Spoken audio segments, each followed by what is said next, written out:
Well, so powerful to hear from all of you about that. And to kind of piggyback a little bit more, when you first entered the movement, what was your experiences working with people from different generations, especially different generations than your own?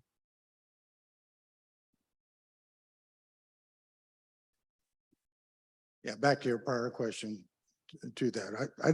I started in TASA in 2013. Prior to that, I spent 30 years in law enforcement, started in 1984. The movement actually started nationwide. It was at 72 and then 75 in the state of Texas. So kind of behind the curve on that. But through my work, working sexual assaults and was promoted to detective, became very close with the women's shelters and the advocates. And even back then, we didn't really get along. They didn't really like the police and we didn't understand them. So it was a process that happened. And those of us in law enforcement that work for TASA, Kim, constantly, we say, I wish I knew then what I know now, because these folks, these generations have contributed so much to mine.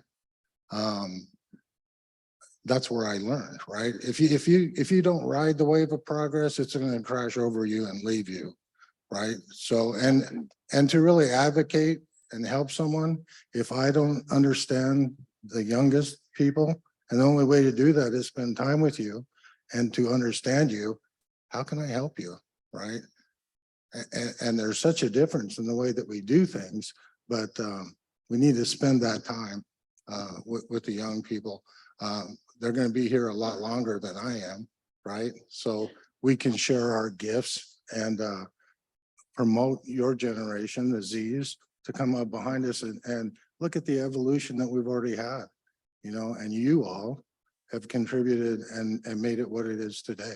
So I'm very grateful to all of you. Thank you. And just to interrupt the little cycle really quick, I just want to say that Mike was the first TASA staff member outside of my department. I don't even think you know this, that made me feel really welcome because I was in an in-person staff meeting and he sat right next to me and I was brand new. And I think I said a joke under my breath and he laughed. I'm like, he gets my jokes. And I also want to point out that whenever we're nervous, if you notice, we start to kind of go to what we're used to throughout the years, and that's the hierarchy. So if you notice, we've been going down the line and we had a whole conversation about we're going to make this conversational. It's going to be great. We're going to be in a circle. And I just realized we're nervous. So we're going like down the line and looking at Mike to start it off because seniority. So I just wanted to grab the mic and like, no, let's make this more of a conversation. So thank you, Mike, for starting us. So for me, it's really interesting because I feel like, at least for me in my experience, as a millennial, we're in this really interesting spot where we were almost like groomed to be like hyper professional in the workplace, like, you know, like maintaining that level of like professionalism. And it's been really interesting for me because since I've been at TASA, you know, they really embrace us for who we are. And I'm almost like finding myself having to unlearn that like hyper professionalism and just knowing that it's okay for me to show up in spaces as like my full authentic self and not having to almost feel like I have to wear a mask in the different spaces that I occupy. So I'm in this weird space where like, I guess like navigating like when to be professional and like when it's okay to just show up as like my full authentic self. And I think some of that too is I think in the same vein, not being paid appropriately for the kind of emotional and intellectual labor that I think that's really the imprint that working with especially older generations in this movement has left on me. And it was just like, you know, you bring so much and your generation is this and your generation is so that, and all like positive stuff. But it was like, okay, so can you pay me like for these, you know? And yeah, I think that was what was really hard, and hard lessons too, right? Of that butting into that professionalism, the hyper professionalism of like, well, if you want to get paid more, get another degree. And that sort of, I think, rebelling against that, I did that in my own ways. But it was very much something that I feel now that I'm like, I need to do that. Yeah. When I started, I was frustrated with the older folks and their resistance to change. That was frustrating. Then when my generation got into that age group and some of us it took me a while to get to leadership, but some of those my age that got into leadership, they became what they said they didn't like. So they got a little touch of power and became the same damn thing, did the same thing. But I was always inspired by some who was younger than me, like always inspired, like the millennials really inspired me, still do. And now I'm super inspired by Gen X. So that's been my professional, I worked business, worked whatever, and then I came to TASA, same everywhere. It's like just that relationship to power is really interesting. And I want to add that I agree with you all with the hyper professionalism and the power struggles, because we also feel that as well. And I feel like I want to share my experience because I've been very lucky as well with the mentors and the leadership that I've had throughout my journey. And I think it's specifically like in the academic spaces and the nonprofit space, the women of color have really taken care of me, and they have led me to be more confident and courageous in my decisions so I can resist those power struggles and those dynamics that are already in the workplace. So shout out to Maya Pilgrim, Denise Loya, Rose, the leadership at TASA, and everybody who's taking care of me and held space for me to be authentic and have those feelings of like, this doesn't feel right. I need to do something about this. I really appreciate this conversation. I appreciate the question. I was in my early 20s when I started at Safe in Austin as a children's advocate, and I was the only man working in the shelter. So that wasn't possible without the women and women of color in particular who felt like a man and a man of color needed to be in that space and work with the young people who are there because of domestic violence and sexual assault. And so I felt very fortunate, and I looked to all of those older women of color as mentors, right? They still continue to be my mentors. Melinda Cantu in particular really taught me everything I know about children's advocacy and advocacy in general. And I'm really grateful to all the women at SAFE who made space for me and who gave me some really important lessons that I hope I've been able to pass on to folks who I mentor today. And so it is an interesting position to be in now as the mentor instead of the mentee. And I'm really grateful that I have the opportunity to work with an amazing group of people and to be able to see young men come into the work, and especially young men of color do this work. And I want to continue to encourage that and support that and mentor those men so that there are more men in this room, right? There are more men in the movement. There are more men engaged in the work of advocacy and prevention education. And I just feel very blessed and very thankful to everyone who came before me. And SAFE is one of the oldest domestic violence rape crisis centers in the state. And so I was really grateful for having the opportunity to work for such an amazing organization. And I wouldn't be here alive, and I wouldn't be on this stage if it wasn't for SAFE. And so I'm really grateful to that organization today. So, yeah. I also wanted to add on, just because Alexis mentioned about the work-life balance. And I think something that the Gen Z generation really, really is passionate about is that work-life balance. And coming straight out of college, I was a little scared about showing like who I really am outside of work. And as I continue to work in this movement, I'm just like, who cares? At the end of the day, my work is still the same and my paycheck is still the same. And my work ethic is there. I know I'm incredibly smart. I know what I'm doing. So why does it matter what I do after 5 p.m. or what I do on the weekend?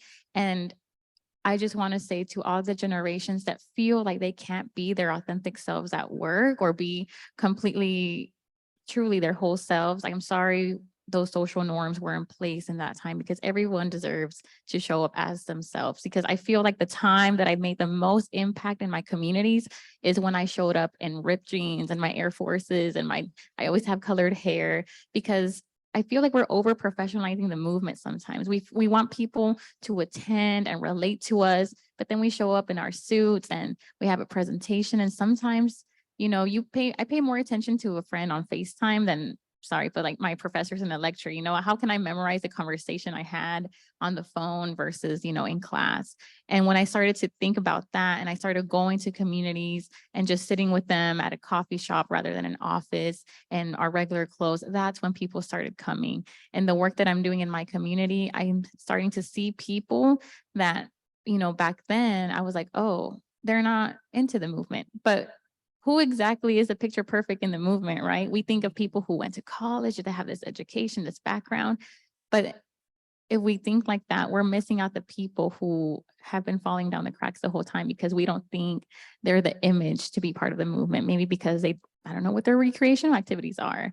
So when they start to see like, oh, she likes to go out and to the club, like, okay. And then when I bring up like, I don't know, let's talk about sexual violence, they're kind of more okay with talking to me about it because it's not like, oh, she thinks she knows it on. So I just want to encourage everyone here and every single generation that you do deserve to show up at work as your entire self, and your work ethic is still going to be there no matter what you do outside of work. Thank you so much for all those answers, y'all. And Daniela, I will say, like, just hearing you say that is just so inspiring. I know as being part of the millennial generation, and, you know, there's a lot of pressure sometimes to just keep working and that be the priority. And we are also whole people with other things going on. So that's really important. I'm really inspired by Generation Z when I see y'all, you know, step up to prioritize that for yourselves, but for all of us too. So, you know, I feel like in every generation, there's at least one, if not a couple moments that are kind of the where were you when that happened kind of thing. So can you talk about a particular moment, a cultural moment in your generation that really impacted who you are and your consciousness?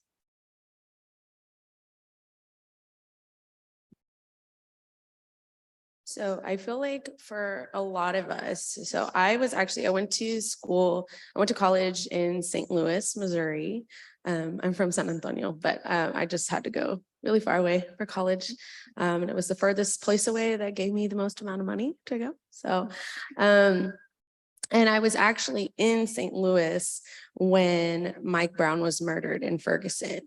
And it was really this sort of like cultural moment where I realized the power of youth in particular, youth of color, organizing and protesting, right? Like we were shutting down highways, right? Like this was something that I didn't even think was possible. And so I had already done like they had forms when I was in college. It was like a form where you could fill out if there was something like terrible and racially charged that happened to you. You could fill out what's called a bias incident. And I had already been hearing, and you essentially just go to like a school, what do you call it? Like a committee, and they decide what happens if they, you know, there's not really much you can investigate, right? In these like school committees. So anyway, I had been doing that, but it was really seeing Mike Brown's body in the street for as long as it was. And I think there was a way in which like everything that happened after that was defined by that moment. And seeing the pain that it caused. And Ferguson is like 30 minutes from St. Louis. It's like essentially a northern suburb of St. Louis. And so I think from there, that was really sort of the point of no return for me, right? And it's been Black Lives Matter ever since, right?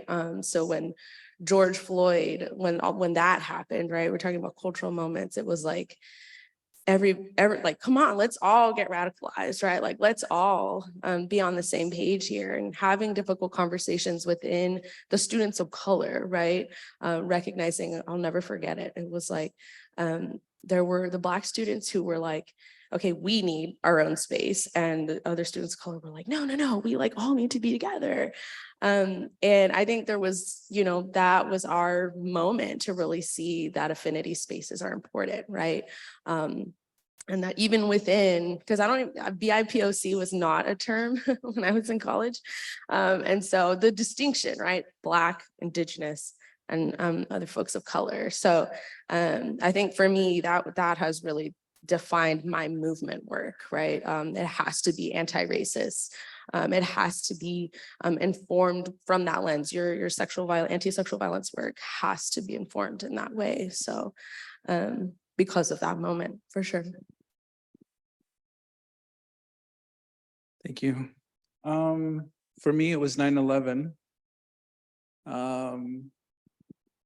I was working at the Family Crisis Center in Harlingen, and I hadn't quite come in yet to work, and watched everything happen. Watched the planes hit the buildings, and I was alone at home. I was at home alone. My wife had already gone into work. And so I just was devastated. Like, that sort of like shared trauma of that particular moment that we had as a country.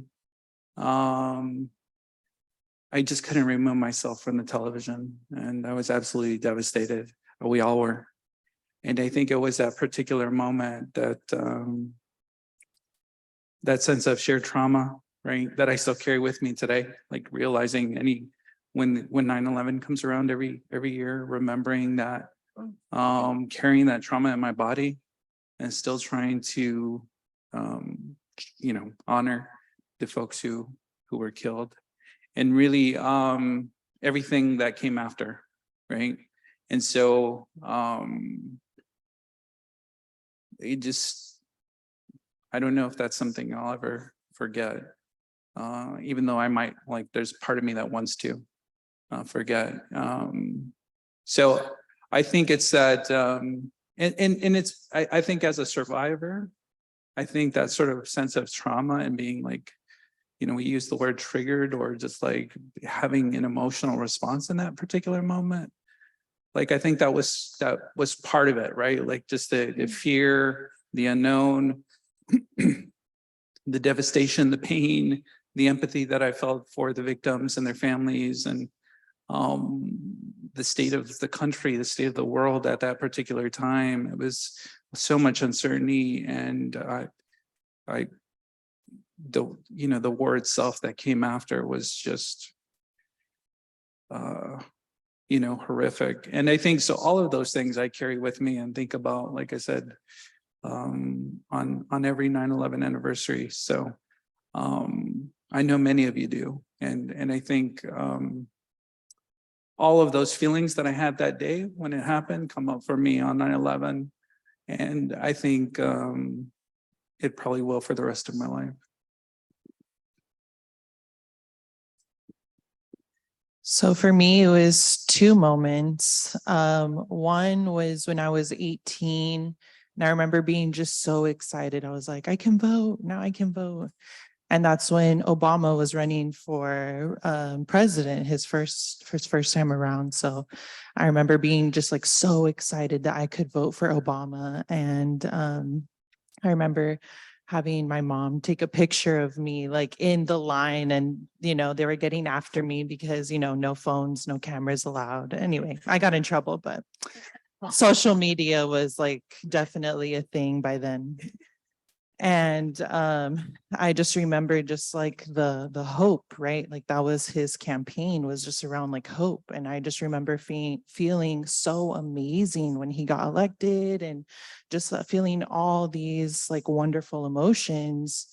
And then after he did his 2 terms, then Trump got elected. And I remember I was in grad school, and it was just chaos on campus at Texas State University. It was just like, wow, just like going from like one extreme to the next, honestly. And I remember like feeling so vulnerable and like depressed, honestly, like on campus, and just like there was just so much hate.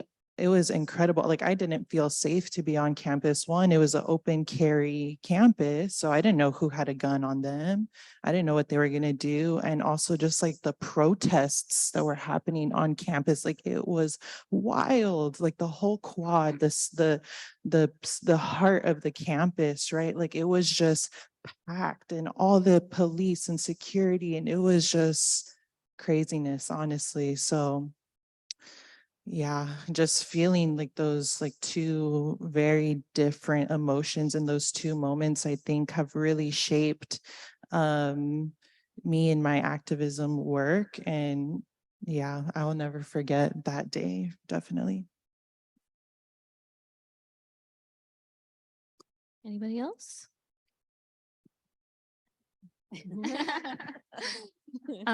For me, and this is again where I encourage everyone to just lean into the learning opportunity. To me was the George Floyd incident that happened. I'm from Houston, and he was from Houston as well. And if I'm being honest, I was pissed at everyone in this room. I was pissed at the movement, because being brand new in the field, I'm like, like you said, everyone was stepping up, trying to do something. I went to protest with friends. I could not wait to get to work.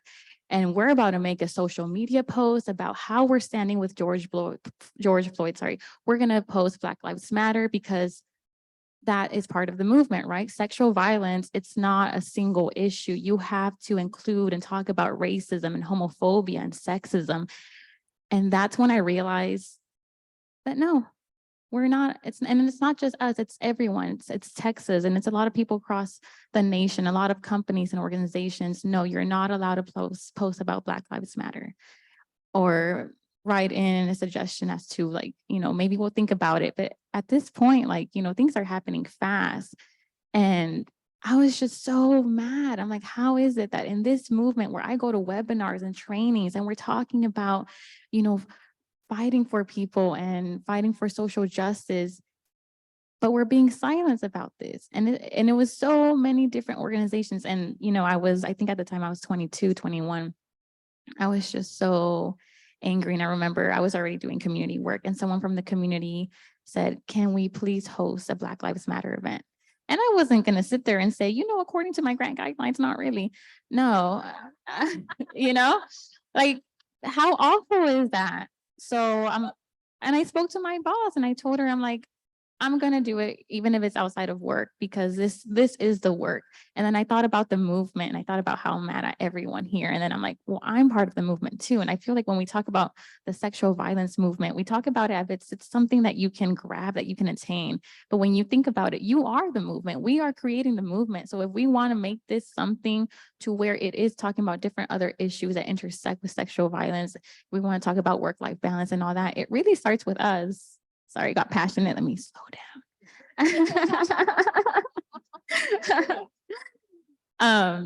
But yeah, so that's just still in my memory now. And, I just think about, if there's ever another incident, will it be the same? Are we also going to have to wait to talk to our board members to see if it's okay to post Black Lives Matter? Like, why is that even a discussion, to say that everyone, deserves to be fought for and have a voice and give a voice? Awesome. I think that is a really good transition into kind of our next question that we're going to talk about, which is, how can we foster a culture of empathy to help break down generational bias?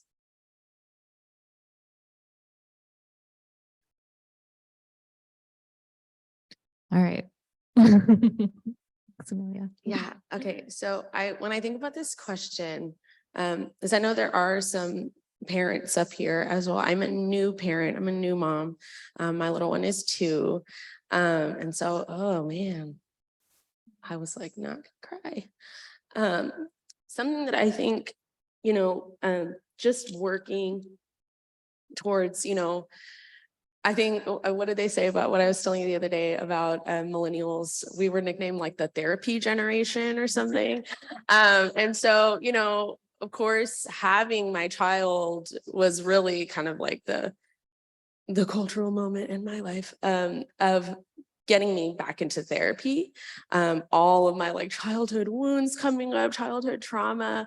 And I think when I'm thinking about accessing empathy, right? I access so much empathy for my parents and their generation, they're boomers.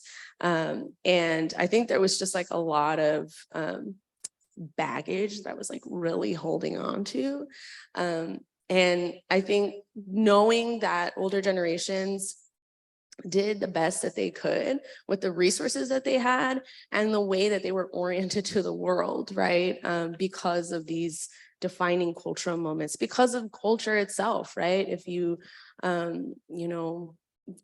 whatever culture, right, that you kind of grow up in.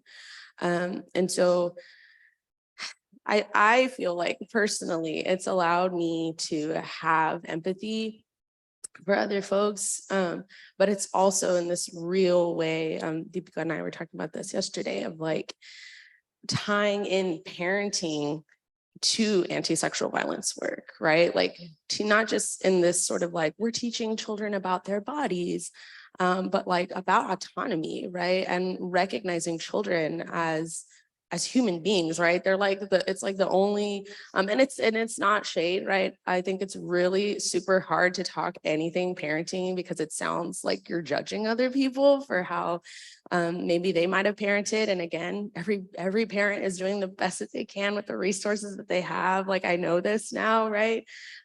Hella judged my parents and the way that I was raised. But I'm on this side of knowing, right? It's really hard.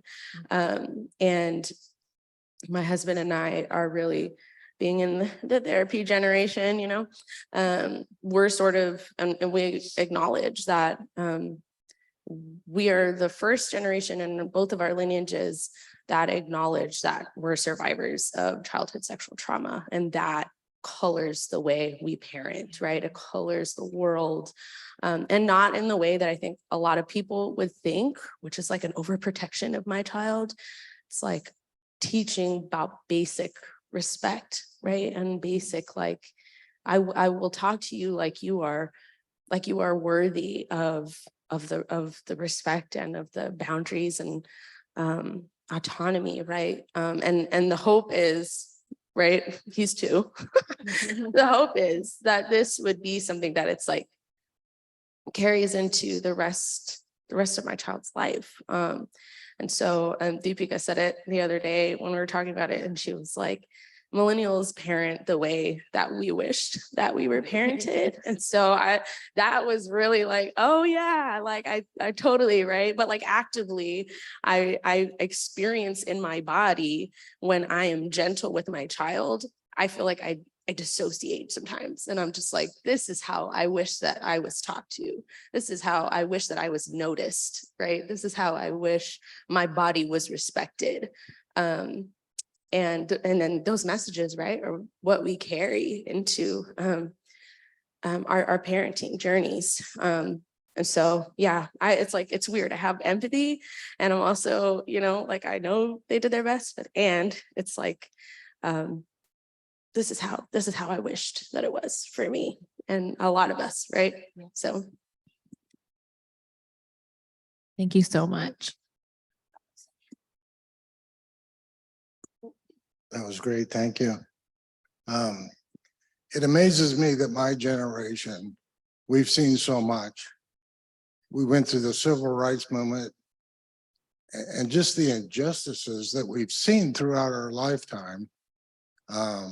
You think we would be more empathetic, right? I love what Emiliano talked about. It seems like when there's disaster, it brings us closer together, right? And I had an epiphany during Hurricane Katrina. I was a chief of detectives on the coast.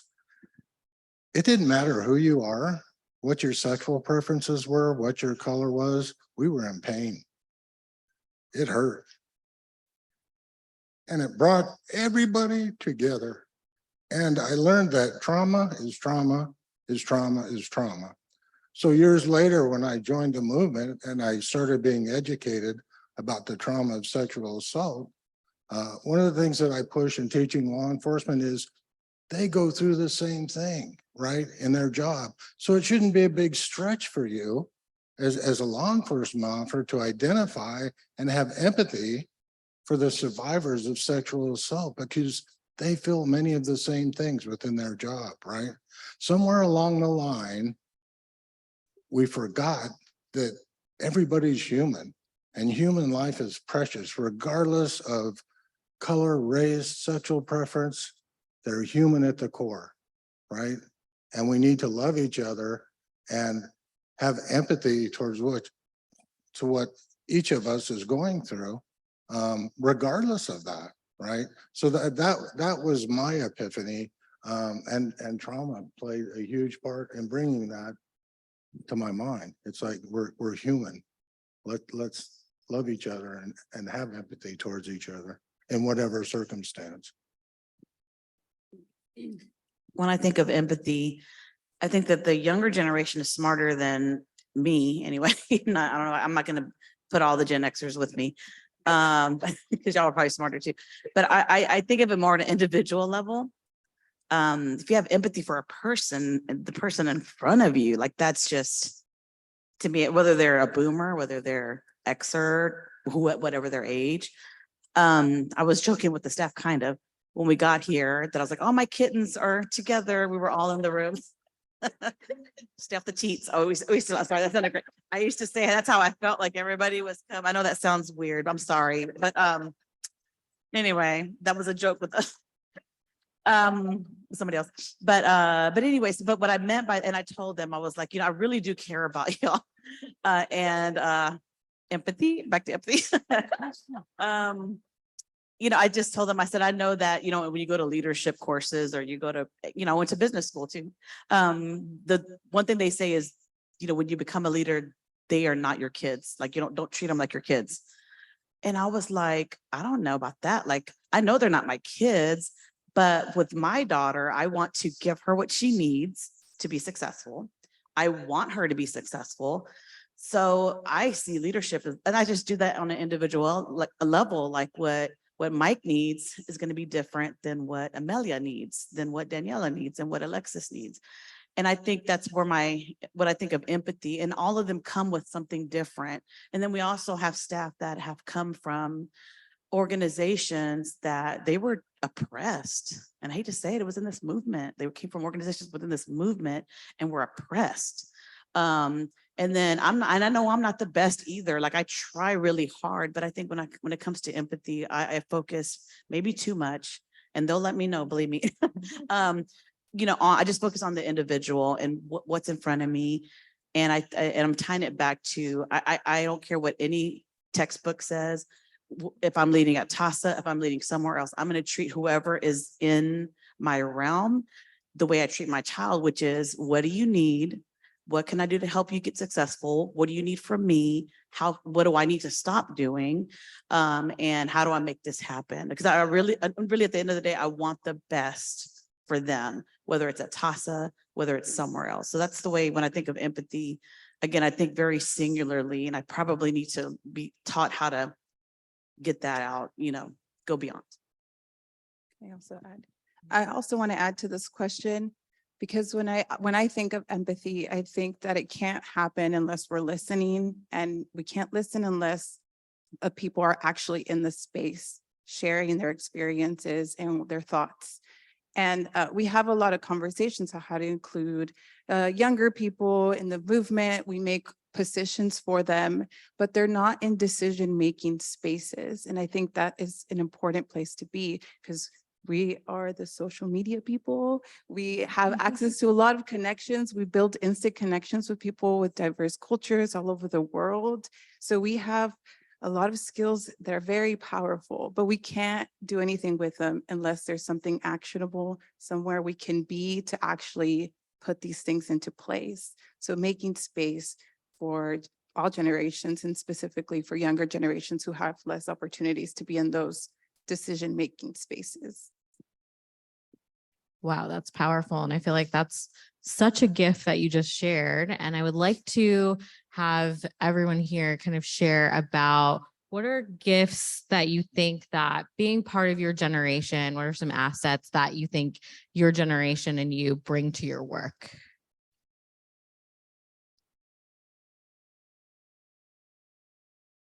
All right, I'm going to start calling on people. So just because Karen mentioned social media, so social media is huge and it works for every single field that you're in, whether you're in the medical field or the sexual violence field or a company. And I know it can be a little intimidating, but I just, definitely when a Gen Z person at your workplace is like, can you just check out this TikTok idea I have? Listen to them, okay? I promise it will change the game. I had a huge success with my community organizing when we started using social media. And I know a lot of times leadership is kind of iffy about it, especially because liability reasons, right? What happens if someone discloses something? How are we going to handle the trolls? Because they happen on the comments. But it's just something that's going to continue to evolve and we don't want to be left behind. So definitely I would say social media. And of course, the conversation we had earlier about respecting your boundaries and your work-life balance. I think a lot of people here, especially in this movement, not here, not you specifically, but the whole movement is all about self-care, which is great, but it doesn't mean anything if the culture doesn't support that, if your work environment does not support that. You can have a great presentation of ways to ground yourself in self-care and please, after work, make sure you relax. But if everyone else in that workplace is working past their 8 hours, not taking a lunch break, because that happened to me where I start to feel like, oh, maybe I should skip my lunch break, or maybe I should say, because even though they're telling me take care of yourself, as the youngest person in that organization, I feel like I'm not doing enough. And I feel I see the glances of like, oh, there she goes, going to happy hour. And and it's like, well, but I did my 8 hours and I did my work and my work is good. And that should be enough because you're going to continue that through all the generations. Like, it's okay. Take it. The work will always be there, the work will always be there. I think I always say Alexis, because she always says it. It's like you work to, okay. I'm like, what was it? You work to live. You don't live to work. Right. Okay. I love this question. I'm from the generation that had like paper and pen, right? Like we didn't have like technology, computers, like, when I first started, we didn't have sort of the technology that we have today or the systems that we have today. So I think about like all the work as an advocate that I had to do in terms of documentation was on paper and pen, or to like creating all of this material, right? That the generations that came after me built upon, right? In terms of creating systems and technologies that make our work more efficient, right? And we're able to capture the data that we need. And we used to have to go through like literally paper files. I mean, we had filing cabinets of documents on clients and we had to, paper and pencil, just like writing notes about clients and doing our case notes and all of the things that advocates do on a daily basis. That's now all become into digital systems, right? So the advancement around technology in terms of our work is just blows my mind to see how over time that we've created all these amazing systems. But I sort of miss that paper and pen kind of back in the day. I still collect paper. I have a lot of paper, right? I mean, and so I sort of miss that. And reams of notebooks of curriculums and now everything's available digitally and we can access, we can have Google docs where we can put out and store all these digital documents, right? So it's really like it's amazing how far we've come just in the last, 20 years that I've been doing advocacy and prevention education, and how much the generations after me have really built upon the work that we created, that we wrote by hand, that we typed into computers, right? When they first came out, all of the systems that have been created, and I'm still trying to catch up, right? Like I'm still trying to learn how to use these new systems, to be comfortable with the technology that we're using, to be comfortable with social media, to embrace all the amazing technology that we have, that folks in our generation built, right? Like that created, and then these generations after us really built upon and have advanced. And now we have AI. So what's the impact of AI on our advocacy and our prevention education, right? So as a country and as a global community, we're beginning to think about what the impact of that will be. And we should begin thinking about that as advocates and prevention educators, right? So what's the impact on our field? How is this going to impact our work? So is it going to make it more efficient? Is it going to break through the barriers that we're encountering in communities? Are we going to be able to use technology to reach folks that we haven't been able to reach? So I think it's a really exciting time for us to think about how to use the technology that we have. And like I said, I sort of miss the paper and pen, but digitize those files that you have, right? And that's a process for a lot of folks, and for a lot of folks of my generation to make that transition. And I feel you, and I'm with you, and I struggle. Just ask my coworkers at TASA. And so, but that's what's so amazing about the technology that we have today. I feel like millennials are in a very unique situation because we're in the middle, we're like in between like more traditional generations and also like the very creative generation. So I feel like we kind of, well, one, we grew up with technology. So I feel like our generation definitely has advocated for more like remote positions and things like that. I feel like really utilizing the technology that we have, but also we grew up with social media, and I feel like, I don't know, like we're just in a very unique position where like we were passed down a lot of these like traditional like work ethic and values, but also like had kind of started or like introduced like the creative, like bringing that into the workplace too. And I feel like Gen Z has just like run with it. So yeah, I feel like we're in a really unique position. It's kind of like in the middle of a sandwich or something. I feel like too, with millennials, going back to like the therapy generation or whatever, I think like a lot of that therapy talk was mainstreamed by millennials, as evidenced by the Jonah Hill stuff, if anyone's following that, right?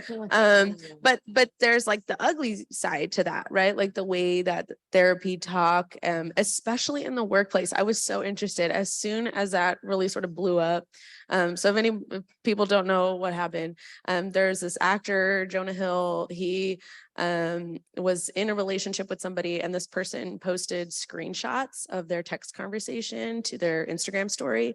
And he was using these sort of like words. The one that really people were taking issue with was boundaries.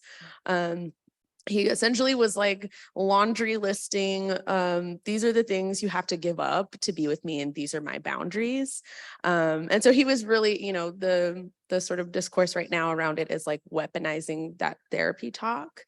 And so it's just brought up this really interesting conversation, right? Like, just because you go to therapy doesn't mean that you're not all of a sudden going to be like super toxic, right?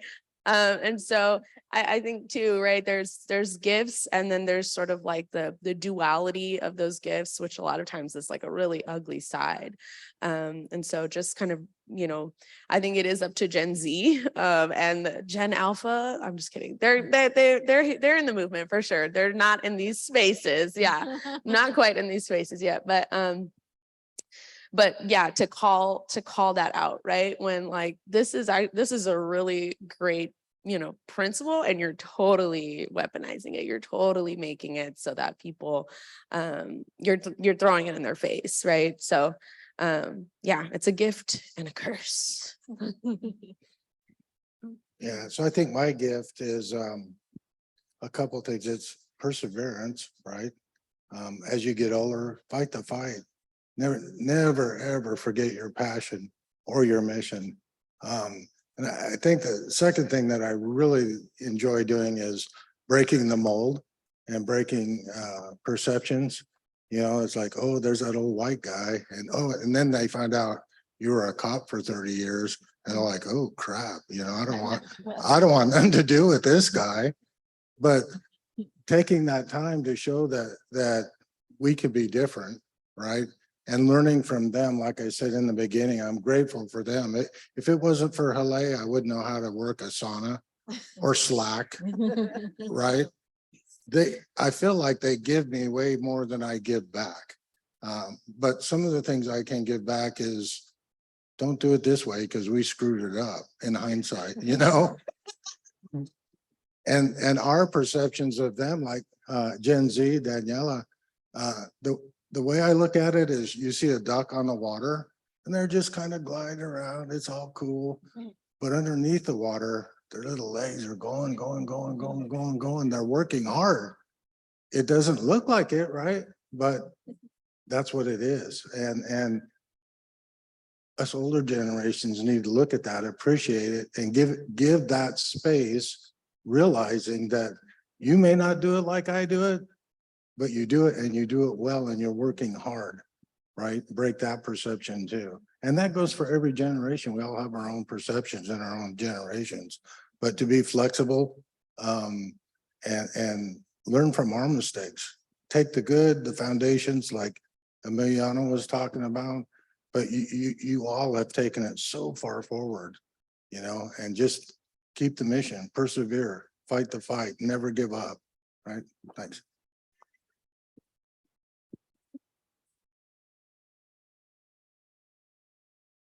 And I think we are already this is kind of already happening, but I feel like how can we encourage positive intergenerational exchanges, especially in the work that we do and in the movement? I would say just hang out with each other. So I remember my first conference last year, I met Miss Patty, who I just saw that she stood up during the Generation Boomer, and she was a blast. And, I didn't even know a position. I mean, she's higher up and I was like just starting at Toss Up, but none of that mattered because we just interacted as ourselves. And I met someone here that she's 21 years old. So I thought that was like really young. And I'm like, wow, that's so cool how we have different generations here, but I don't see them interacting. And so just interact with each other, but with an open mind. Because even me sometimes, and I have to check myself because I'll be like, oh, these, what do they call the alpha generation, the iPad babies? So even me, I had to check myself when I'm like, oh, these iPad babies. I'm like, no, because I know that that's what previous generations also say about me. So being able to reflect on your own biases, because from what I've seen in conversations is that it gets passed down, and just be open-minded and spend time with each other and learn. I know Mike was saying that that he feels like there's not much that they can teach us, but I disagree. I feel like history repeats itself when you don't learn about what was happening before. And so I love listening about how Emiliano was talking about how 9/11 affected him, how the civil rights movement affected Mike, like things like that. I might be here but I'm listening, I'm taking it all in, like a little duck, like you said, I'm like working, but cool, calm, collected. What was the question? Hey, that's real. I was enthralled by all the answers. How can we like exchange positive intergenerational conversations in this work? I love that. I feel like and I'm not saying this because we all work together, but I feel like it kind of happens, and we probably can get better at it at TASA because we do have all generations. And I think what it takes is just what Daniela said is being open, and sometimes, again, depending on past experiences, folks might default to automatically assuming negative and blaming and coming across as, oh, y'all are making that rule because, well, no, we're making that rule because, whatever, there's like, it's never what you might think. It might not have nothing to do with the generation or age or even a grant, but sometimes just being open to, and I feel like we do that. But I've also had conversations with other folks where that isn't happening and they're very solid in a blame game. And I think that it's like taking that out open and also I think if you're a leader, be transparent. You can stick by your decision, but be transparent. Like, I made this decision and here's why. Because it's not fair, because sometimes you do have access to information, whether you're trying to be as open as you want to, there's still information only you have access to. So you need to explain that decision to staff.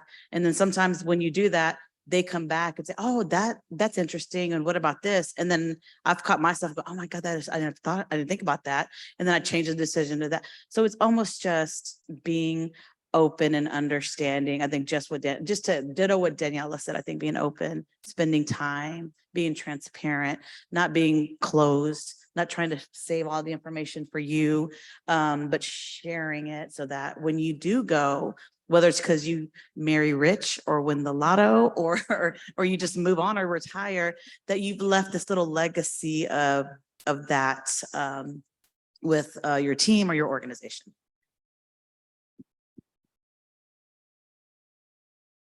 Does anyone have anything else to add?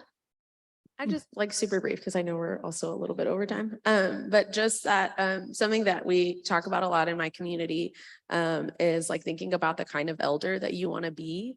And so I think that really kind of guides the way that I interact, not just with people who are younger than me, but the older generations, my generation. And it's kind of something that we kind of say to each other, like when we're like, saying some stuff that's like, what? Like, is that the kind of elder you want to be? And so it's a really, just thinking about that and holding our elders in that type of respect, where at least in my community, that's like, it's like highly important, right? Like, respect your elders. And it's like, kind of holding them for the way that they understand the world, right? And it might be different than mine. There's things that I can learn from my elders. Yeah, just that. This has been so amazing being able to have these conversations, and I'm feeling emotional being up here with all of you, and I'm sad that we're coming up to our last question, but what are you hoping that the audience takes away from this conversation that we've just all had?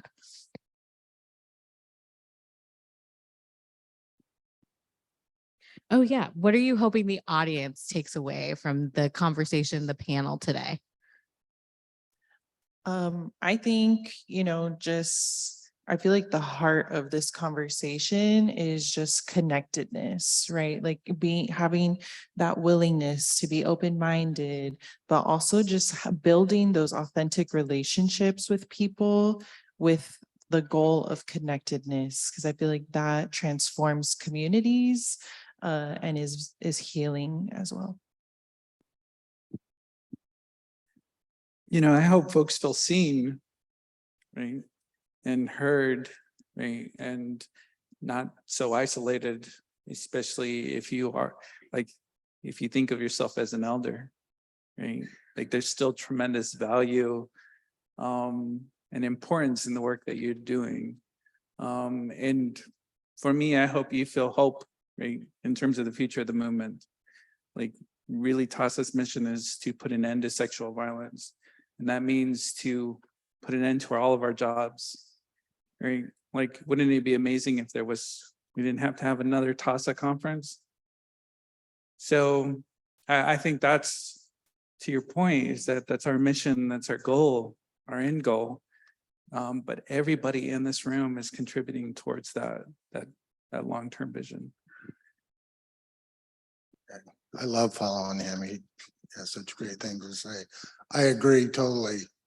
My hope is, it's a long fight. We hope next year we're not here that we ended sexual violence. Probably not, right? So I want to extend a call to the Gen Zers. We need you. Get in touch with your friends, the Gen Zers that you know. We need you to continue this movement. You know, help us learn from you, and you can learn from us, and let's combine it together, move forward to end this thing, right? But we need that new generation. So I guess my hope would be is that new generation just gets on fire, jumps on board in their own way, right? Whatever that is. And we're flexible and understand it. And maybe give some words of wisdom to help them, but we need them without a doubt. So that's my hope, is that this movement continues till it does end. But we need the young people here. Oh, Rose, were you gonna say something? Thank you.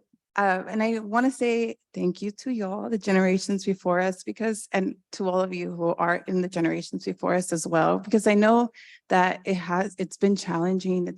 Hasn't been easy for y'all either. And you're paving the way for us to be in these spaces with you all and have conversations that are authentic and are going to make a change. And I also want to say that we as Gen Z have had to be very flexible. We've had to go to school during a pandemic. We are entering the workforce while there's like economic instability and chaos. And then we have all the racial and social injustices that are constantly happening and we are constantly aware of because of technology. So I just want to say, embrace Gen Z, make room for Gen Z, and also pay Gen Z, so we can be there and be able to collaborate. Yeah. Yes. I was just gonna, sorry. What I was gonna say, lost my train of thought. Hold on. It'll come back. I'm getting old. That's what I was gonna say. I hope for those that are my age and older, or even if you're a millennial, you think like us, think old or whatever, that what I love about even the millennials, I feel like the millennials kind of started it and Gen Z has taken it to a whole new level, is really bringing the light and importance on the intersections. I know when we were talking about this in a Zoom meeting, you know, we kind of mentioned that Gen Z's not even in the room. And I think it was Amelia or somebody that said, well, yeah, because they're fighting racial injustice over here and they're fighting all these other injustices over there. And we have to meet them where they're at. So I think a way that we bring them, you know, not really bring them in, but let's meet them where they're at. Let's join up. And let's talk about how our things are connected. And I know it's fearful, especially for those of us that are, you know, older, because in charge of, you know, we know the political climate. I mean, that's real. That is absolutely real and a threat oftentimes to us. But at the same time, we have to push through that. And I feel like sometimes there's older folks that just push through that. Sometimes there's no age limit to that. But what I hope for, again, those who are our generation and older, is that we really value just what they bring and the fact that they're really, what I actually appreciate is really highlighting the intersections and how we really cannot say with a straight face that we're going to do anything about sexual assault if we're not talking about how the trans community is under threat, how racial injustice is just there and it's getting worse in all policy. I mean, it's getting insidious into our political policies. And you know, even saying that is kind of a danger, but whatever, it's the truth. So I appreciate Gen Z for bringing that out and they're not letting it go. And as long as I'm here, I'm gonna be right there with them. And I may not move as fast as them, but I'm gonna try. So that's what I hope. Again, for the older ones, we need to understand that intersection. We're so siloed and we need to get out of that, break out of that thinking. Thank you, Rose. And I remember that conversation about, it started off with how can we get Gen Z more into this movement? And I was a little quiet throughout the whole meeting because something just didn't feel right, but I didn't know what it was until the end. It hit me. I'm like, well, the movement is not just in here. People can be part of the movement and not be a caseworker, not be an advocate, not be a counselor, not be a therapist, but they're still doing the work as long as you're out there in your communities, or even if you're more of an introvert and you're doing, work on the computer, you're still part of the movement if you're fighting for social justice. So we changed the conversation to, instead of how can we get Gen Z to be more in these spaces, is how can we meet them to where they are? Because they don't have to be here to be part of the movement. Okay, yeah, I also, because I'm like, I'm always the person who's like, and parents, I just want to say, there was, I think, one attendee who brought their small children with them, and it just really brought so much like hope for me. I know, especially in anti-sexual violence movement spaces, it's like we almost want to keep kids like super like far and removed from that and like that reality. But I think just like incorporating children into spaces, into organizing spaces. And if your organizing space, if your workplace is not accommodating for families, if it's not like intrinsically woven into the way that group operates, it's not just right. Like I feel very passionately about this. It's really something that we need to weave more into our spaces. How do we, and because the kids, especially the little ones, are watching everything we do. And that is what's teaching them more than like the words coming out of our mouth, right? Every parent, I feel like, knows this, right? And so I really, really want to encourage folks to get down to the tiniest microcosm of like seeing your work as like the way that you interact with children, the way that you see children and respect children, as a super vulnerable group in our society, but like seeing that as movement work. Yeah. Thank you all so much for being so vulnerable. And I hope that everyone here in the audience takes something from what we did today and maybe takes it back to your own community or your own agency and thinks about having these types of conversations there. And if you would like support around that, feel free to reach out to us. We would love to help you. And I want to give a big round of applause for our panelists. Woo!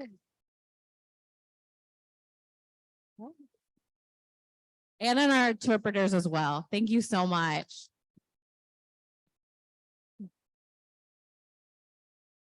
All right, y'all. Thank you. Where's the music? I was like, where's the music? I'm like, Thank you, everyone. Sorry, did go a little 15 minutes late. We will be starting our next workshop at 10:30. Thank you for being here, and I hope you all come back and closing remarks for the great revelation and the opportunity to win a registration, free or in person, 2024. Again, thank you so much for being here. We appreciate you. We will see you in a bit.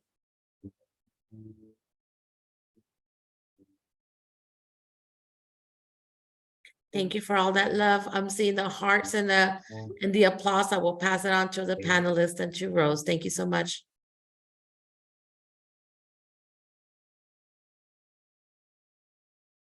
And thank you also, just want to our interpreters. Gracias, Azucena. Gracias, Gabi, for all of your work through conference and today. I know you also have to run. Bye, everyone.